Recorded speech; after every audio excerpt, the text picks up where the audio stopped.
తర్వాత వెనక్కి వెళ్తారన్న మన ఇళ్ళలో అలా చూద్దాం. ఓకే. జరుగుతున్నటువంటి అవినీతిని ప్రశ్నించినందుకు ఈ రాష్ట్ర ముఖ్యమంత్రి జగన్మోహన్ రెడ్డి గారు నాకు ఇచ్చినటువంటి బహుమానం ఇది. అంటే తప్పుని ప్రశ్నిస్తే, అవినీతిని ఎత్తి చూపితే, ప్రభుత్వం యొక్క లోపాలని ఎత్తి చూపితే, ప్రజల పక్షాన మాట్లాడితే ఈ రోజున జగన్మోహన్ రెడ్డి గారి ప్రభుత్వంలో ఇటువంటి బహుమానాలు అందుతాయి. నిన్న అర్ధరాత్రి నా స్వగృహం బయట ఉన్నటువంటి నా కారుని ఈ విధంగా బండరాళ్లతో, ఈ సర్వేరాళ్ళు చూశారు కదండి, ఎక్కడి నుంచో తీసుకొచ్చినటువంటి సర్వేరాళ్లతో పూర్తిగా నా కారుని ధ్వంసం చేయడం జరిగింది. ఆశ్చర్యకరమైనటువంటి విషయం ఏంటంటే, మా ఇంటి వెనక గౌరవ హైకోర్టు జడ్జి భట్టు దేవానంద్ గారి నివాసం ఉంటుంది. ఆయన నివాసం బయట పోలీస్ పికెట్ ఉంటుంది. అంటే హైకోర్టు జడ్జి గారి ఇంటి పక్కన ఉన్నటువంటి గృహాలకే రక్షణ లేదు వాళ్ళ రాష్ట్రంలో. పోలీస్ పికెటింగ్ ఉన్నటువంటి ప్రాంతంలోనే ఈ విధంగా బరి తెగిస్తా ఉన్నారు ఈ రోజున వైఎస్ఆర్సీపీ గోండాలు, రౌడీలు. దీనికి ఏం సమాధానం చెప్తారు ముఖ్యమంత్రి గారు? అంటే మిమ్మల్ని ఎవరు ప్రశ్నించకూడదా? మీ అవినీతిని ఎవరు ఎత్తి చూపకూడదా? ప్రజల పక్షాన మీ రాష్ట్రంలో మాట్లాడకూడదా? రాజారెడ్డి రాజ్యాంగం అందుకనే ఊరికనే అనట్లేదు సార్.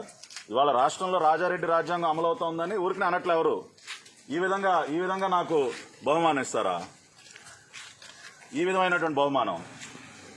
కానీ ఒకటే చెప్తా ఉన్నా, ఈ రోజున ఈ రాష్ట్ర ముఖ్యమంత్రి గారికి, వైఎస్ఆర్ కాంగ్రెస్ పార్టీ ప్రభుత్వానికి, ఇటువంటి బెదిరింపులకి భయపడే వ్యక్తిని కాదు నేను.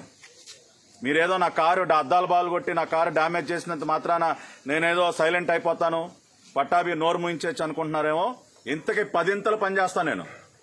ఇటువంటి తాటాకు చప్పుళ్ళకి, ఇటువంటి బెదిరింపులకి భయపడే వ్యక్తిని కాదు. నీతిగా నిజాయితీగా బ్రతుకుతున్నటువంటి వ్యక్తిని నన్ను ఏమీ చేయలేక, పిరికి పందల్లాగా నాకు సమాధానాలు చెప్పలేక ఈ విధమైనటువంటి చర్యలు చేస్తారా?